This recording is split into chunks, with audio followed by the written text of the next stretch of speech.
away from home. This is Brazil. James McFadden scores for Scotland. The afternoon belongs to Lewis Vaughan. Make it 3. It's 3-0. So it is that time once again. The international break is officially here. Scotland are back in action for their couple of their World Cup warm-up friendlies. I'm going to be one of your hosts here today, Callum Rapture as ever, and I'm joined by a man that I've heard people talk about the international schedule coming around and being disappointed and saying, another 2 weeks of torture.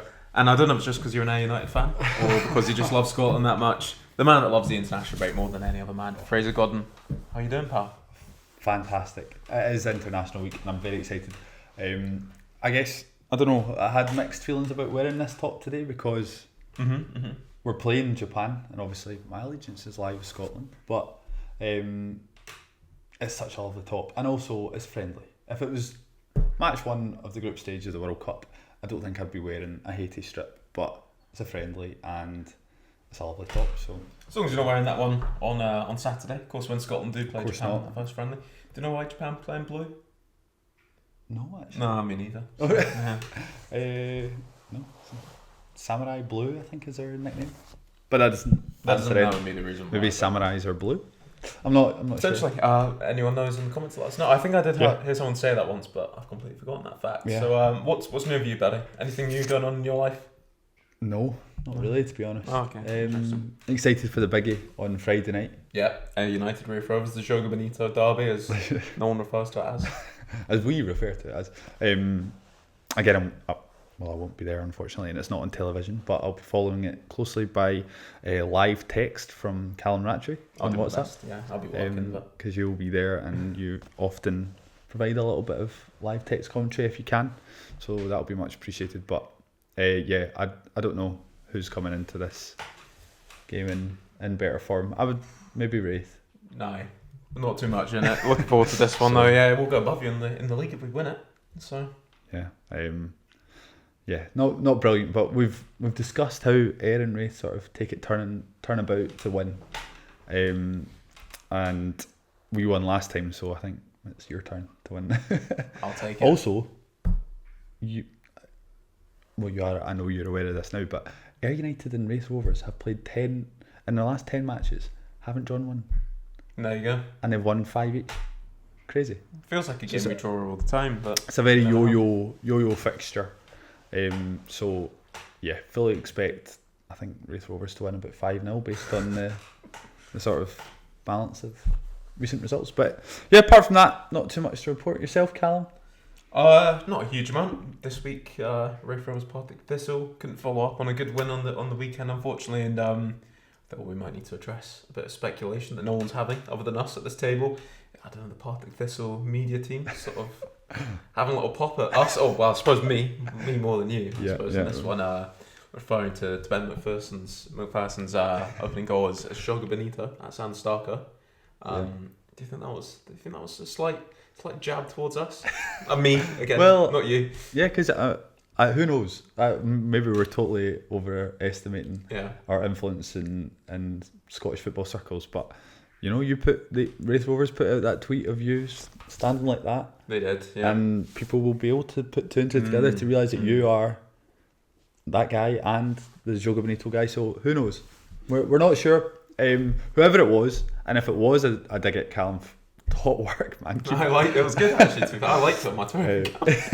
That was quite good. It was quality. I've not actually seen the goal yet. So I saw it and then I read it and I was like, oh, that's class. Quality to see Joga Bonito, the word Joga Bonito. Yeah, they're getting used. And then I sent it to someone that like, that's like probably a dig at you, and I was like, surely not. Like, we're not that big. I don't think we are. And I wouldn't. I'm sort of 50-50 on it. Anyone in the Partick Thistle media team, anyone with links to the Partick Thistle media team, let us know. I do hope it is. Because that'd be quality. Yeah. Even if it's not, Joga Bonito, good to see as we well. love. We love a bit of Joga Bonito. We hope there's a bit in the summer. So and I'm always happy to see Starks Park get referred to as Sound Starker as well. Exactly. I'm a big advocate of that nickname. I think it's a good one. Yeah, it's a good one. And yeah, fair play to Partick Thistle. Also, I didn't actually realise. You know when you watch your team concede a goal, you sometimes don't think about the build-up play and the fact it was good. You're just like, that was a bit bit lazy defending and you're sort of a bit annoyed about it. And watch the replay back. It was a lovely move, to be fair, Partick Thistle. Maybe we could have defended a bit better. I'll still say that, but Ben McPherson getting some frustrations out. Ben McPherson, he was playing right. 2 wing. Fingers up to Archie Gemmell. Right wing, he was playing as well. Was he right wing? Right wing, yeah. First goal in football. Get him in the senior squad, man.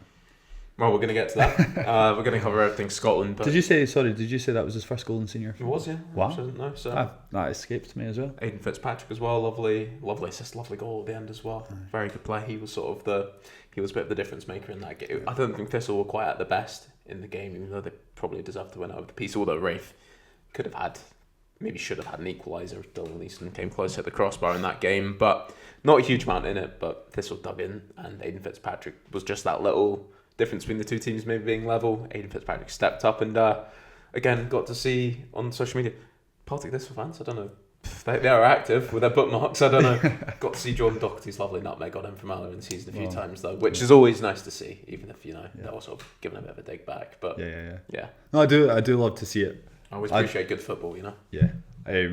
I do always find it quite funny though when football fans, clearly they've been sitting on that one. They've been waiting, they've been hopefully Aidan Fitzpatrick gets back, and he did. Do you know what? You've got to take full advantage of that. So, and I think there's been quite a lot of back and forward Rafe and Partick Thistle on social media. So it's funny. It's funny stuff, isn't it? It comes around in circles. All this. So, don't know what your thoughts are. Ayr United not chiming in too much. You can't chime in when you're in the. But shout out to Ayr United though and David Smith, because yesterday was some great news. I mean, it wasn't really. Well, I guess it's news. There was no secret that it was happening, but they unveiled the new training facility just on the piece of land behind Somerset Park. So that's fantastic. Looks really great, and should be good for. I'm sounding a bit like a sort of press release here, but good for the local community. And the club, and then the women's team I think are going to be playing their home matches at Somerset Park. So Ayr United might not be flying on the pitch at the moment, but they're flying off it, so that's good to see. So interesting. And Ayr United had a bit of a Q&A with the chairman the other night as well, and he addressed the sort of managerial position and said fully back in Scott Brown, Stephen Whittaker and the coaching staff. So can't really argue with that at all. It's good when a club's transparent like that. So hopefully they can turn it around and maybe start off with a wee win on Friday night. But that kind of wraps up my thoughts on the Scottish Championship. Good. Well, we could be here for a while talking about that, of course. But this week Scotland are getting back into action as well. So the reason Rafe Rovers playing Ayr United on Friday night, very kind of both clubs to agree to play that one. So it frees me up to go to Hampden on Saturday. I'm buzzing for this one. Scotland, Japan up first, followed up by a trip down to Everton. I don't know, this is a neutral game or an away game. I'm not sure. I think it's an away game, so I think Scotland fans are getting points for it. Are they? Maybe I should have got a ticket for it then. Yeah. I'm not 100% on that, but I'm sure Scotland fans are getting maybe 2 points for an away day to Liverpool. It's not bad, eh? Ivory Coast on the Tuesday night, though. I'll be at Hampden on Saturday. Fraser, you're not going to be there yourself for this one? I'm not, but I'll be in the pub watching. You'll be in the pub watching closely. But what we are going to... Wearing my Japan top. I'm not sure about that, but right, what we are going to be doing today though is we're going to be looking over 5 talking points. We did this before the Denmark game, I believe, and it gave us a bit of good luck in that one. Well, it did. I suppose it did. Yeah. And we're going to jump into that. Today's episode, we're not going to have any challenges coming up today. This is just going to be an episode straight to the point. We've got a bit of editing to catch up on, TikTok needs to see Matthew Burns' face. I love the guest last week, of course, and we had some fun with doing those challenges last week. We need to get them edited before we get into anything else, but we are here to talk pure Scotland today. So apologies to anyone tuning in for the challenges, but I'll enjoy this. And before we move on as well, should we address we've got different mics today? Yes.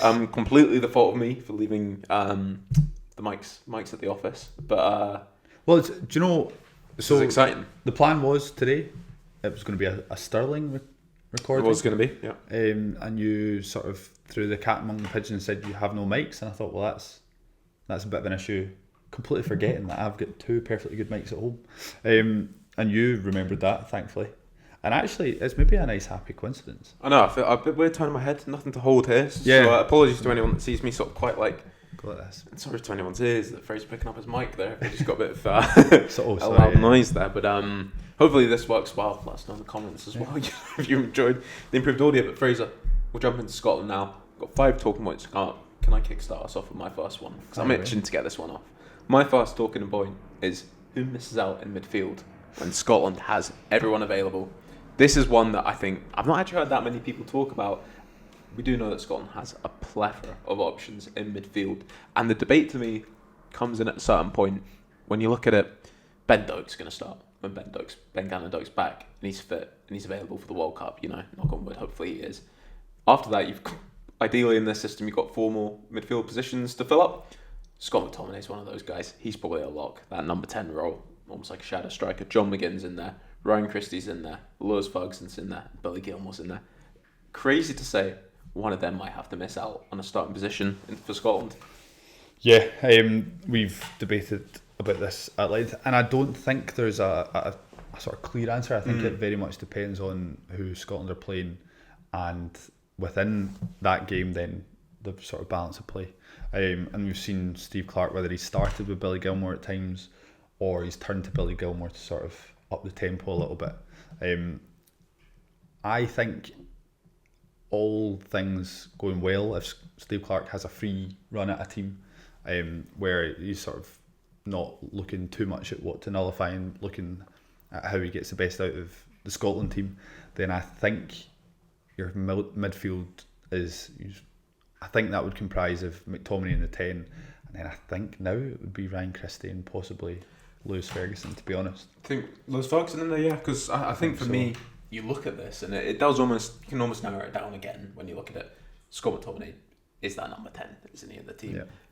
Most likely John McGinn, possibly finding himself on the wing as well. We've seen him do that with success at club level, but we know he can be very influential in the middle of the park. But that left mid role, for me, and I think you agree on this one, the way Ryan Christie has played for club and country in the middle of the park, just the energy and the bite he's got in there, but obviously quality too. For me, he's a nailed on starter, and it probably is.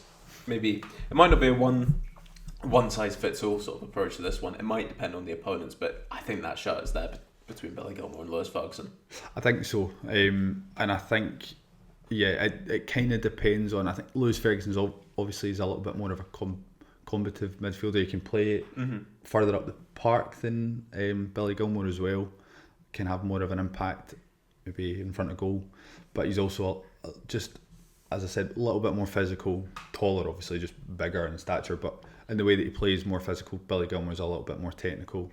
He'll pull the strings, dictate the play, and I think there's been times where, like for example against Greece, I think the home game against Greece when we lost in the Nations League, I'm pretty sure, if I'm not mistaken, I think Billy Gilmore was hooked in that game when he started, and actually I could be totally wrong here, but I seem to remember thinking like it was unfair that we needed Billy Gilmore to kind of get a hold of the ball, and he was the only player that was actually kind of getting his foot on the ball. Whenever then Scotland got the ball, they were kind of losing it because Greece pressed high. They were very aggressive in their press on Scotland, and I just think Billy Gilmore can kind of slow the play down if need be by just lifting his head up, taking a few touches, but also if he needs to, he can speed the play the ball through the lines. So I think when Scotland just needs someone to really take control of the game, dictate the play, get their foot in the ball, then Billy Gilmore is the better option. I think then in other scenarios when Scotland just need to be a little bit more rough and ready, then Lewis Ferguson's the answer. That's not to say that Lewis Ferguson obviously can't play football, because he certainly can, but Billy Gilmore's just a wee bit more technical, and he'll play those one touch passes around the corner. He'll take one quick touch and then play it through the lines. Lewis Ferguson's maybe not quite that kind of player. So I think it very much depends on who Scotland are playing and how Steve Clarke's setting up as to which player gets left out. But I think John McGinn's kind of nailed on. If Ben Gannon-Doak's certainly fit, he's on the left wing. John McGinn, I think, is pretty much nailed on the right wing.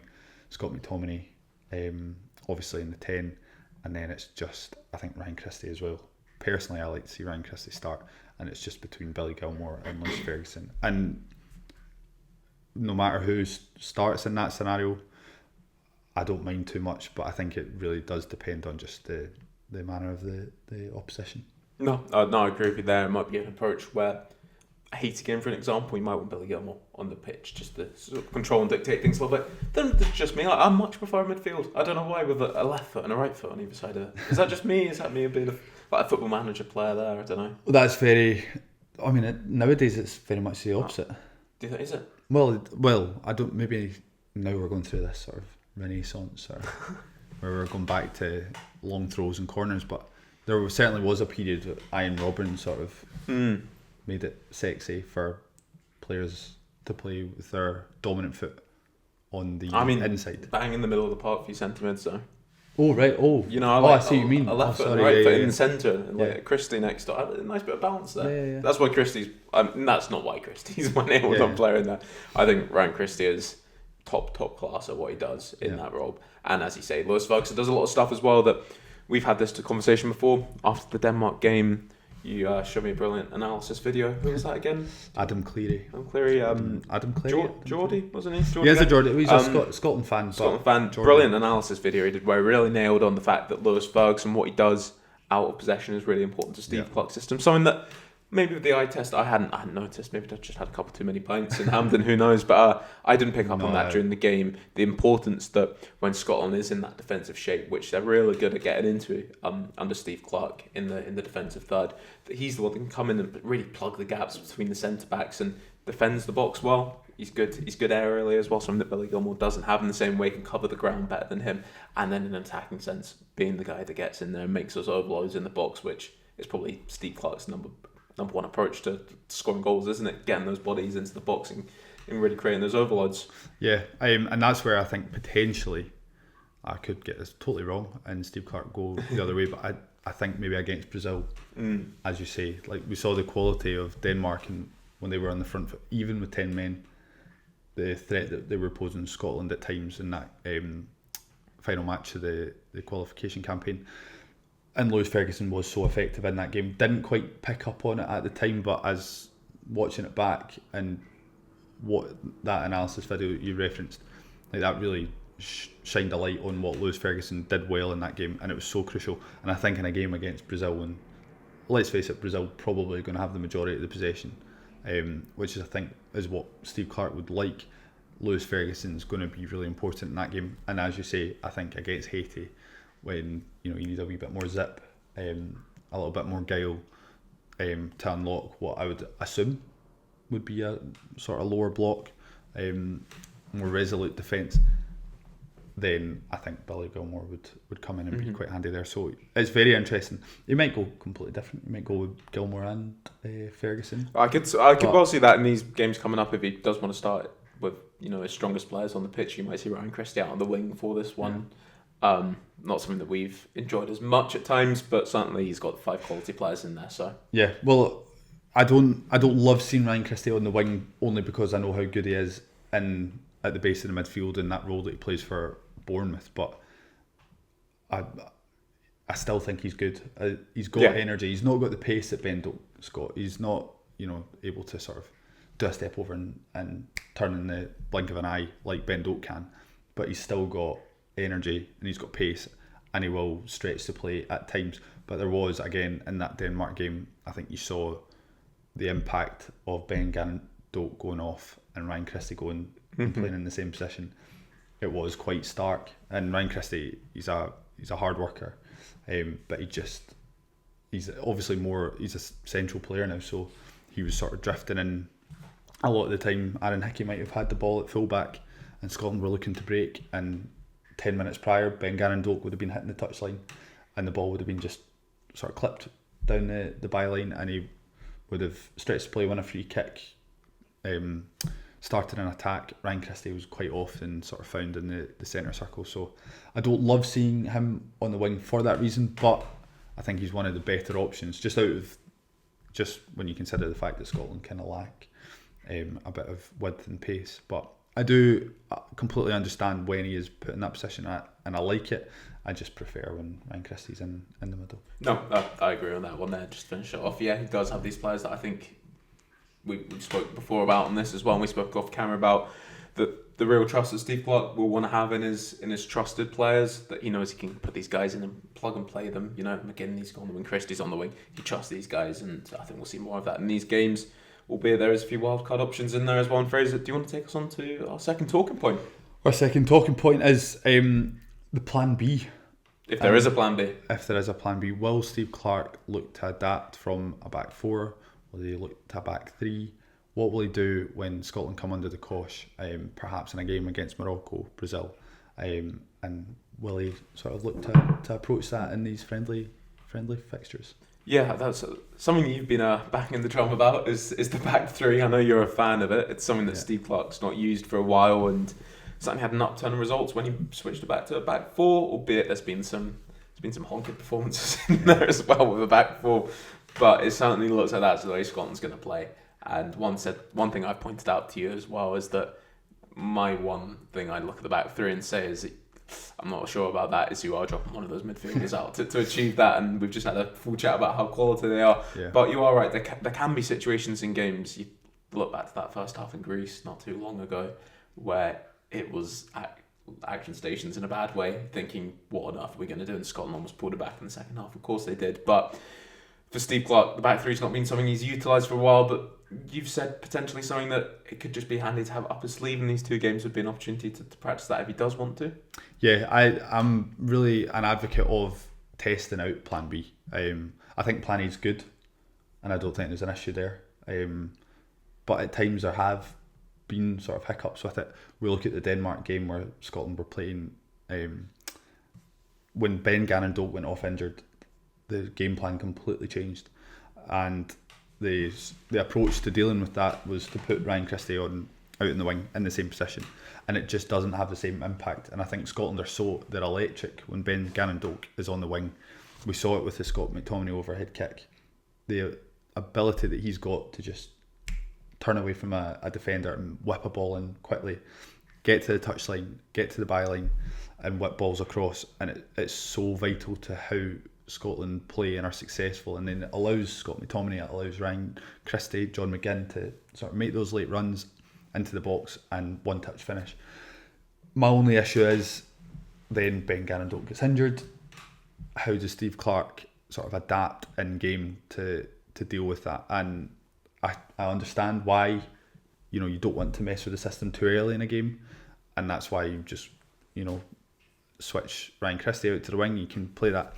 But in the second half at times, and I know obviously it worked out in the end, but a Denmark team that had 10 men for a relatively long period of the match, maybe, was it half an hour? Mm-hmm. I think maybe on 60 minutes they got a man sent off, and they were causing a lot of problems to Scotland. And they sort of soaked it up well-ish. But I just think in a scenario like that, we need to have an option where we offer a bit more width, and rather than allowing Patrick Dorgu to run onto us, then we pin Patrick Dorgu back and sort of nullify his threat. And I think in that scenario, that's where I maybe would have liked to have seen three at the back, allowing Tierney and Robertson to sort of interchange on the left hand side. You still get that solidity at the back then, and then on the right hand side, at the time it would have been Aaron Hickey pushing up further. And in this instance, could be Nathan Patterson, could be Ross McCrory, Anthony Ralston. So my opinion on the matter is I'm more than happy for Plan A to be what it has been and to continue with that. But I just would like to see a little bit more willingness to adapt in game. I don't know your thoughts. You're slightly. Well, I'd start off by saying thank goodness you're not the Scotland manager. Didn't do that in the Denmark game. What's Steve Clarke got to do to get a bit of credit for no, of course, that's what you would have done, but he did very well, and I think it was he masterminded the win, but he sort of rode his luck at times as well. And Denmark, who were down to 10 men, brought it back to 2-1. Was it 2-1 or did it go 2? No, 2 each. Sorry. Mm-hmm. And they threatened Scotland with 10 men. And at times we struggled to sort of get our foot in the ball. In this individual game, I see what you're saying. Plan B, I think there potentially should be someone lined up. I do think with Steve Clarke, it really is sort of it is plan A, and plan A is what he's going to go there and stick with, and then plan B is chuck the kitchen sink at it, like, and that can work. That is okay, but I think the back three for me is something a bit of the past. It's not something I can. To be honest, people have spoke about these games being the perfect chance to experiment, and we had this debate shortly off camera as well, where I said I don't like that idea. I really think all eggs should be in the basket of focusing on the World Cup. This is what the game plan is for the World Cup, and this is how we're going to play. Japan might be a similar level. To be honest, I wish I knew more about Japan. I've looked at their squad, and it's packed full of talent, of course, it is, as the Ivory Coast squad is. Maybe a somewhat similar level to Morocco. Not entirely sure if it'll be sort of simulating a similar match that Scotland are going to... We know what they're going to go and play the World Cup. There's more likely than not going to be a back four. And I think, for me, the point is play the way we're going to play in the World Cup and simulate that. So, and that's where I would counter that argument. I would say we should absolutely simulate how we're going to play in the World Cup. And in the World Cup, I would like to see if, play with the back four. If it's going well, continue. But there's going to be times where momentum switches and we're going to be on the back foot, and there might need to be a tactical switch to just reverse the momentum in Scotland's favour. And we can't just sit back and accept and hope that we can ride out the storm for half an hour and then nick one at the end. It would be nice to see just Steve Clarke being a little bit more proactive in game and thinking, right, they're really putting pressure on us now. We're struggling. We've got no out ball. We've got no width. How can we sort of remain solid at the back, but also offer a bit of width? And I think Scotland have the players to do it. Well, I think what that first point we made, the first talking point here, is almost that for me. Sort of summed up is that the personnel can make that difference if we need to introduce Billy Gilmore into a game, just to switch up a little bit. But one talking point really is, and something you've mentioned to me as well, I think the main point of what you're saying there, whether it's back three, whether it's something else, is coming up with a way to play when Ben Ganadok's not available. That's more the talking point, and I think that's probably where the back three chat from your side of it maybe comes in. Whilst I'm not as convinced by the back three, I think there needs to be a way to play when he's not available, because there's... we really hope he's back fit and playing plenty of football before the end of the season. If he's going to have to play 90 minutes in quick succession, just in the group stage alone, that's not something you maybe would hang your hat on when it comes to Ben Ganadok. And he's still so young and inexperienced as well. It's going to be a big summer for him. What do we do when he's not playing? Maybe that's something that Steve Clarke could experiment with. Well, he's not going to have him available, so he's going to have to. But whether that's changing up the system or just the personnel, we'll wait and see on that one. But if you've got anything more you want to add before we move on to the next point? Well, just on the opposition, I think Japan, you sort of spoke about Japan. I think what I would expect from Japan is just pure energy. I think this is going to be Daiz Maeda rolled up in a team. I think sums up his team, yeah. What it is, you've got players like Maeda, you've got Ueda, Feyenoord, you've got Kaoru Matoma. I don't know if he necessarily starts, but these players are electric. I think it's a high energy. It's going to be something I don't think Scotland have really come up against before. Potentially quite similar to Greece, and we've struggled against Greece. So it'll be interesting to see. I would like to see if we are on the back foot. It's good to see that Scotland can soak up pressure, but we saw against Greece in multiple games, and actually all 3 games last season or last year that we played Greece, we were under the cosh for the majority of those matches. We won one of them 3-1. I would argue we shouldn't have. We lost one of them heavily in the Nations League, and then we obviously lost 3-2 in Piraeus. So I would think that Japan are maybe quite similar to Greece, and if the game sort of takes a similar approach as those games did, then I would like to just see Scotland try and wrestle a bit more momentum in the game in their favour. And how Steve Clarke goes about that, I'm not too sure, but I would quite like to see just a little bit of tactical tweaks mid-game, rather than just personnel change to try and freshen things up. But we'll see. I'm excited to see how it goes. I'm partly offended you've not mentioned Belarus there in your list of expansive teams. They turn up like an Asian Belarus, we'll be in a bit of trouble on Saturday. But next home point I want to go on to then, Fraser, is the potential to see a front two for Scotland. I think this is something that Steve Clarke I think he's quite keen to do, actually. He's not said it. I have no personal insights here, but we've seen him start a front two, of course, away to Denmark, which was quite a defensive front two. It was up there to fight and scrap and win loose balls, but we've seen him put 4 strikers in the squad again, and it'll be interesting if Tommy Conway's going to be maybe utilised in a wide area with a bit of a lack of players out there as well. But front two is something that we've seen him go to on certain occasions, and with 4 strikers in the squad, he certainly has the potential to do that. If he goes for a front two, what combinations do you think we could see up there being dangerous? Or, maybe just holding the ball up? I think the obvious combination there is Adams and Dykes, and we've seen it before, obviously mentioned in Copenhagen. They were effective. They were effective in sort of winning as the point that we got. They weren't overly effective in creating. Lyndon Dykes sort of spurned out a good chance, but apart from that, they didn't have too many opportunities. So it could be. It proved to be a really decisive point in the end, but it also might not have been. And so I don't personally. It's not how I would like to see Scotland set up, but I would understand if that's the approach that maybe Steve Clarke might make in the final game of the group stage, if it's a point that we need. And we're going to come up against Brazil, Dykes and Adams up against Gabriel and Marquinhos, ruffle some feathers, put it about. I can see the logic there. It's not how I would like to see Scotland set up. I don't think that's how you would get the best out of our squad. But it's certainly, again, for these friendlies, I would like to see it happen, because I think it is something that he's going to consider, and it would be good to see, getting a run out, see how it works. I like the idea of Scott McTominay in that front too. Yeah, I feel that's the role that Scott McTominay's had.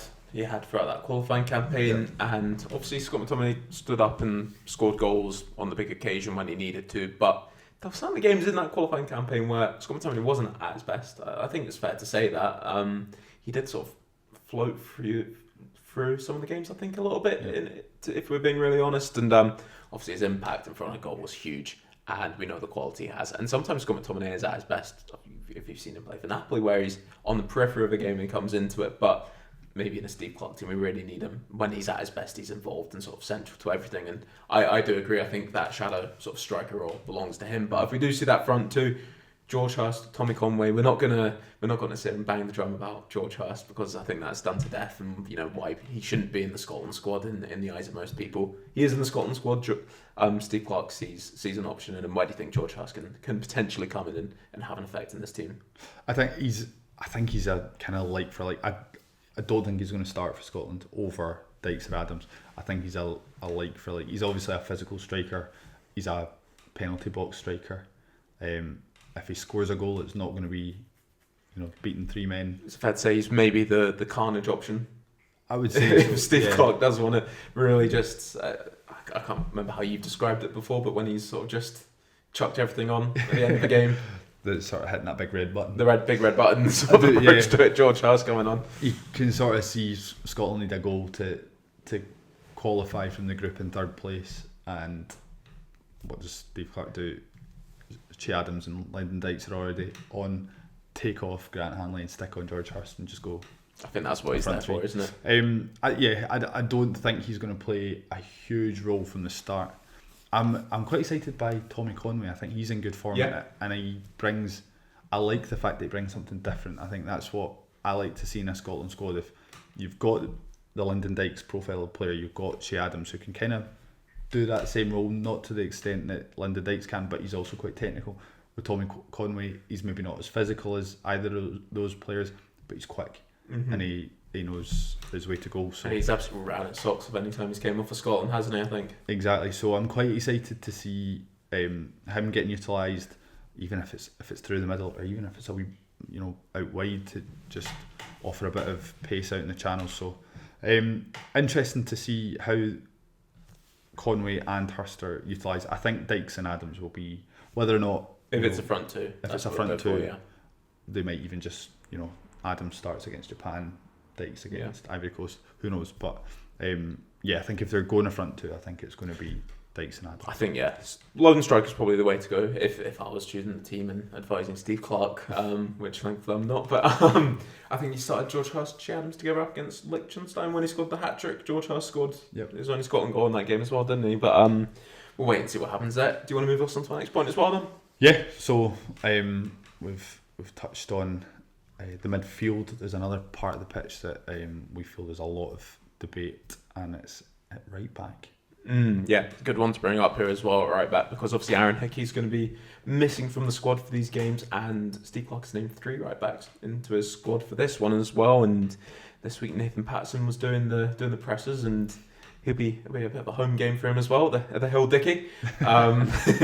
But he certainly made the claim that he wants to be the guy in that World Cup squad. I'm sure that probably means competing with Aaron Hickey for that right back position. And when you look at the 3 names there, he's probably the one with he's definitely the one with the high ceiling, isn't he? Tony Ralston and Ross McCrory. But McCrory's been playing a lot of football recently.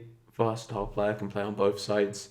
I know you're a big fan of his as well, but who do you think's firstly going to get the minutes? Do you think it should be rotated around by Steve Clarke for these 2 games? I think so. I think it has to. The fact that we've got 3 players where the first choice player hasn't really been playing, probably your second choice or most reliable player hasn't even been making squads of late. Is that Anthony Ralston? And then I think who would be the sort of the third option for Steve Clarke is actually the player that's playing the most consistent minutes and actually scoring as well.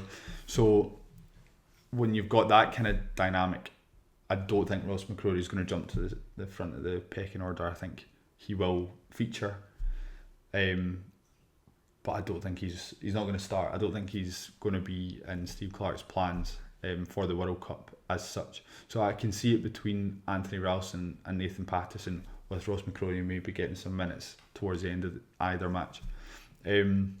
I think I would like to see Nathan Patterson. Yeah. Obviously, Steve Clarke trusts him.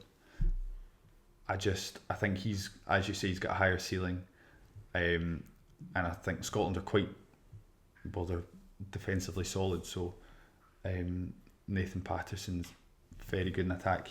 He's played it in midfield or on the wing for Scotland youth grades. So I think he would offer that pace and that width maybe that we might be lacking at times. So I'd like to see Nathan Patterson. He's also good in defence as well. So I think I would probably go with Nathan Patterson myself. Personally, I would also really, really like to see Ross McCrory, and I'd love to see him as a wing back. But I can't see it happening. So I think Nathan Patterson will get the nod. I think it'll be good to see what Nathan Patterson can do in a Scotland shirt again, first and foremost, because it's been quite a while. We obviously missed the Euros as well. Yeah. We've had this debate again as well, and the amount of caps that Steve Clarke does have at his disposal is possibly his trump card that he's got these days. Is that you look at the Scotland bench, and we were talking about, I think, 5 players, that sometimes are on the bench, might not be starting. We were just adding up caps when we were having a chat with like so Grant Hanley wasn't named in the starting lineup for the Denmark game. Kieran Tierney's an option off the bench. Craig Gordon, when he's back fit, might be a player on the bench. Kenny McLean, and we're racking up a couple hundred appearances between those guys, and I think the value of that is immense. And Anthony Ralston is again someone that Steve Clarke will trust. He knows his system. He knows how to play it. He knows that he's not going to be sort of in the headlights too, like a deer in the headlights. If he chucks him out there, which some players might be, some players might not be, he's an option he's got. But I completely agree with you that I think Patterson should probably get the majority of the minutes, and if the other 2 get a 45 each, for example, we'll see how those minutes are rotated. But I would like to see what they can all do. I think Anthony Ralston might just need the minutes to keep himself sharp at this rate. But I think Patterson's the one for me. But if McCrory comes in and makes a real stake for that position, then I'm all for it, keeping him in the squad as well. So I think that's a position with a lot of competition. But Hickey's obviously a big loss when he is out. Yeah, and a little sort of wild card I'll go for it. Yeah. Situation here is Ross McCrory. We've talked about Steve Clarke, and he likes going gung-ho at the end of matches. Ross McCrory's a versatile player, so he's the kind of player I would like to see on the park if Steve Clarke's going to hit that big red button and just throw the kitchen sink at it. Then Ross McCrory, if needed. Not gonna lie, I wouldn't mind Anthony Ralston in that situation as well. When the big red buttons hit, got Tony Ralston up in the box, 97th minute winner. Yeah, I can see it. Yeah, I'm not sure I can, but I would love to see it. But Ross McCrory is obviously played centre midfield at Ayr United. Yeah. But he can play. He has played centre midfield. He can play left wing back. He can play right wing back, full back, centre back at times as well. So he is a utility man, and I think he's a very good option to have in the squad.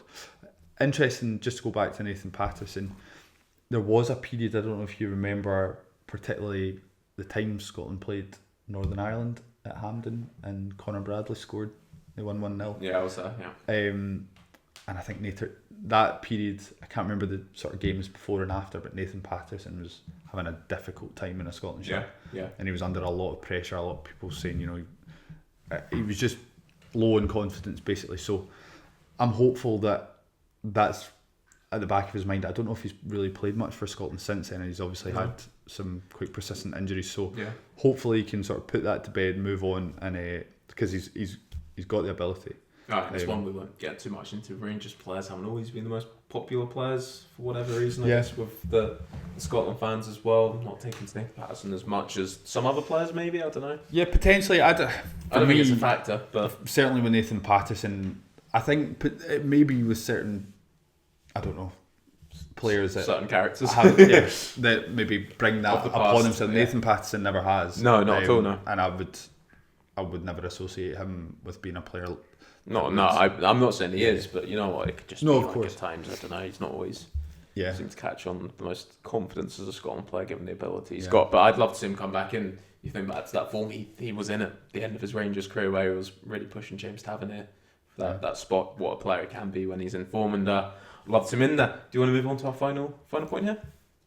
Yeah, move on to the final. I thought we'd covered them all, but you're right. The fifth talking point, we'll cover this one quickly, albeit it's probably been the headline grabber so far, I'd say, coming into this one, and people probably are thinking, why have we not mentioned this guy's name yet?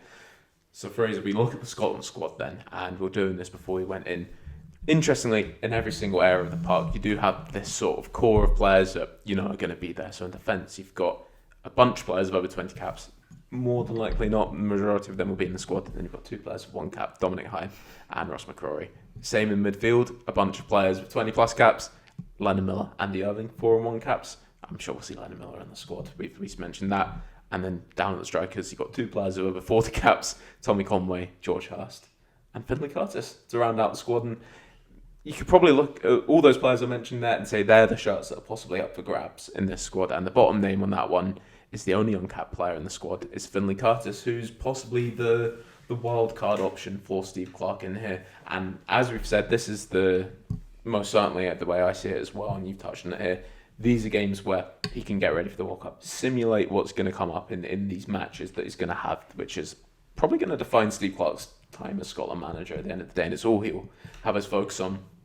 He's going to want to run the rule over the players that he knows are going to be in there, and the slight competition here and there. But Findlay Curtis is going to come in, and first and foremost, I think we just say it. We want to see him get some substantial minutes so we can see what he can do, not just a 5-minute cameo or anything like that. Findlay Curtis, though, he's impressed on his loan spell at Kilmarnock since joining from Rangers. Do you think he's someone that could actually play a significant role for Scotland and potentially be in that World Cup squad? Maybe on the other side to Ben Gannon-Doak, or competition to Ben Gannon-Doak if Ben Gannon-Doak's, not completely 100% fit to start all those games.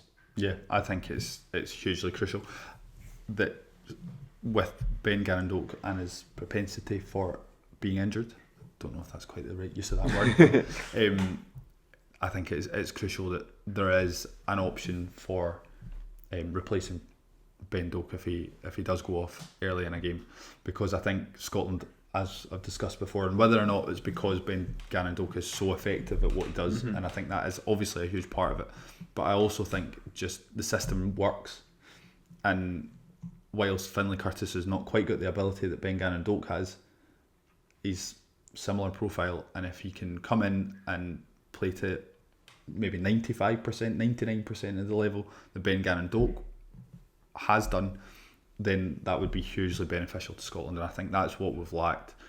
I've spoken about it till the cows come home, about that impact of Ben Doak going off injured against Denmark and Ryan Christie coming in on the right hand side. Ryan Christie just isn't a wide player. Findlay Curtis is. He's young, he's quick, and I think having someone that can come in and sort of fill in the shoes of Ben Gannon-Doak is really, really important, and I hope that we get to see Findlay Curtis get an opportunity to sort of show what he can do.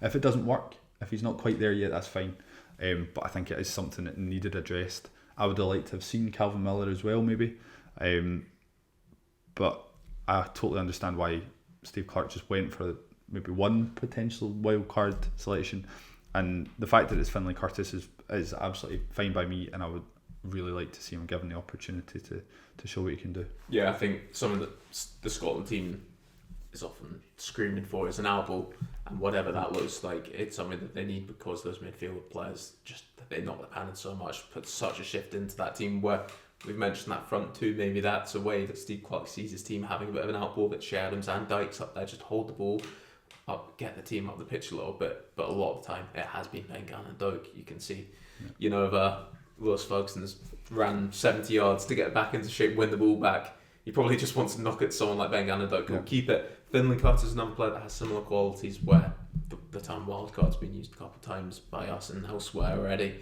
that he can get the ball, he can take a man on, he's a bit unpredictable as well, so maybe that's something that, Steve Clarke looked at him and thought he's the one that can come in and really sort of just offer us something a little bit different as well, and I completely agree. I think there's a place for him potentially in the World Cup squad.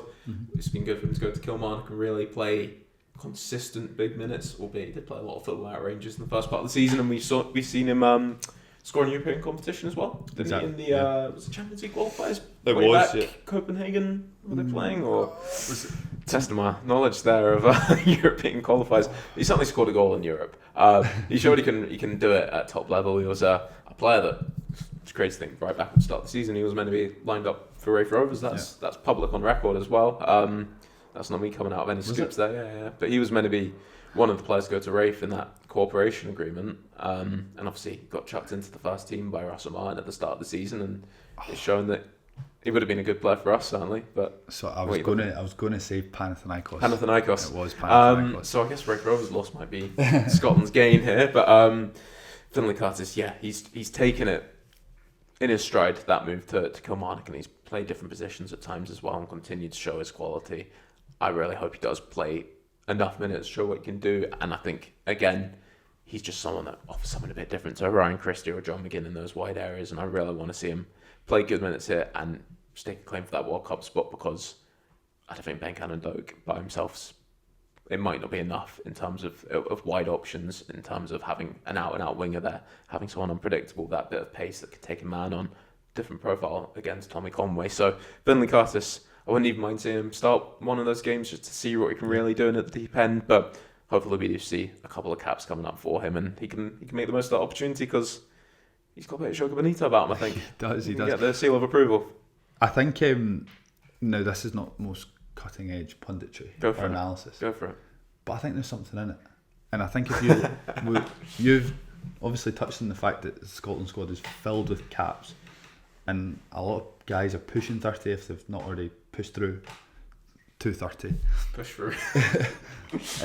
So it's an older squad, it's an experienced squad, but I think every successful team needs a young, take the handbrake off it a bit. A wee terrier, a wee Wayne Rooney or something, 18 years old, Euro 2004, just someone that's going to come in, be a bit gallus, a bit, I don't give a shit, like they don't know what to think, they've never been at a major tournament, they're just out to play football.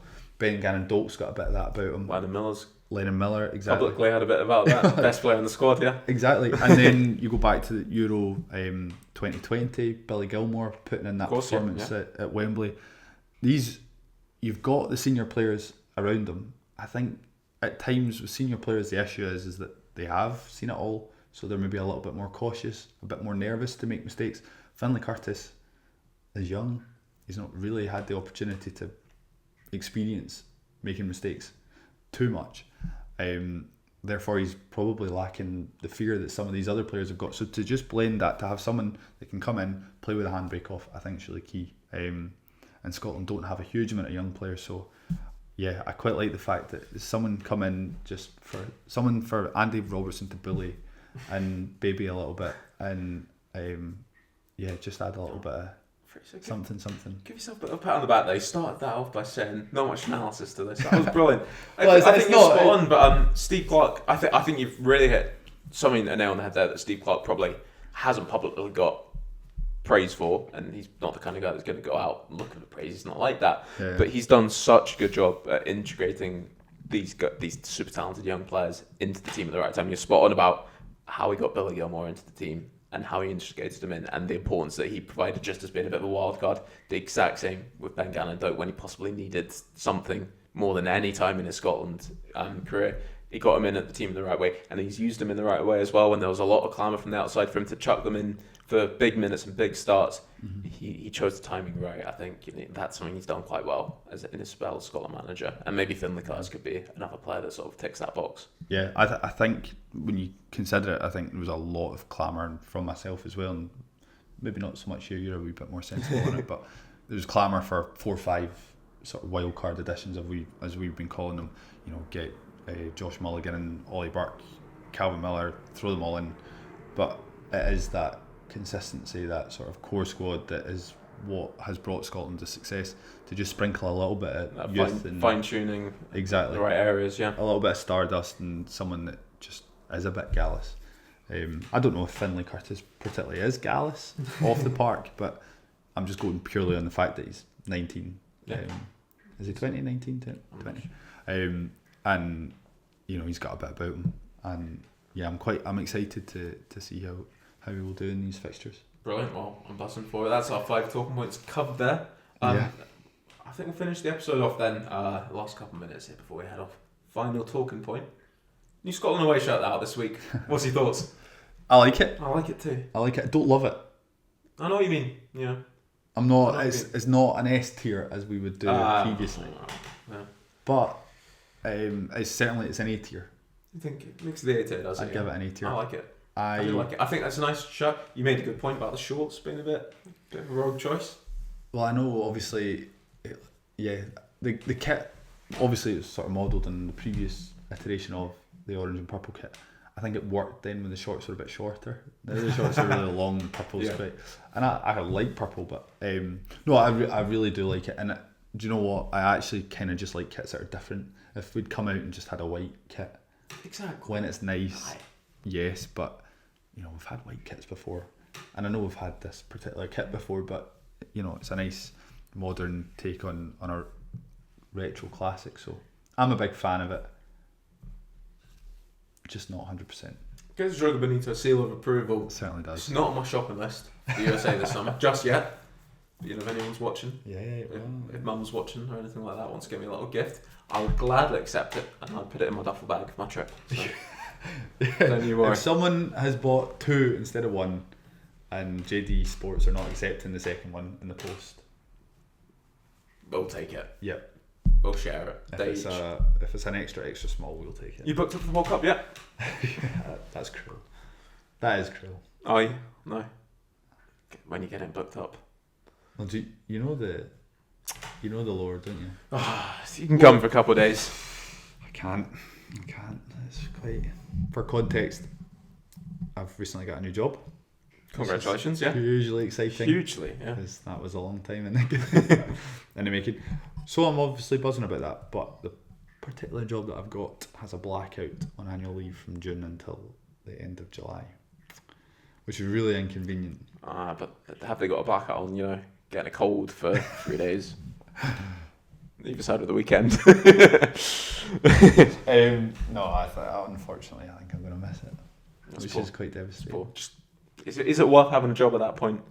Yeah, it is. Yeah, sorry, it's just in case anyone's. If Scotland get out of the group stage, do you know what? Even if Scotland get pumped 6-0 in every game, I will regret it. But particularly if Scotland get out of the group stage, and if Scotland somehow manage to get to the round of 16, and if Scotland somehow manage to get to the quarterfinals, it will be the worst thing that's ever happened to me, and I will really regret it then. But also, I'm only going out for the group stage, so if all that happens, I'll regret it as well. Yeah, but at least you'll have had it. You'll be dancing with the Brazilian women on the beach in Miami. Oh my goodness, first I've heard about this, but maybe not. It would be rude for you not to immerse yourself in the Miami culture, Callum. I suppose so. We'll see what the summer's got to come. But Hampden up first on Saturday. Yeah. Wasn't that? Move along. No place I'd rather be. Fraser, it's been a pleasure as always. Yes. I'll be shaking hands. Very formal. Yep. Cold hands. We'll catch up for possibly another Scotland episode next week. A bit of catch up. We'll decide. We can do what we want around here. We can, yeah. Got all the power. If anyone's watching, you've got any suggestions on what we could do next, Just let us know, yeah. send us a letter at PO Box 1234. Thank you very much. We'll keep an eye out for it. So, another episode of Joga Bonito in the books. Thank you very much for watching. Like, comment, subscribe. You know, if you haven't done it already, get those Bonito. It's taken us thumbs a up. long time to actually remember to do that. We don't do that very often, but done my best there. Please. Like, Please. comment, if you like, comment, and subscribe, I might be able to go to the World Cup. Yeah. If enough people Exactly. like, comment, and subscribe, then I'll be able to quit. No, I'm not going to say that. One subscription. But yeah, please like, comment, subscribe. Thanks for listening. Yeah, Joga Bonito is finito.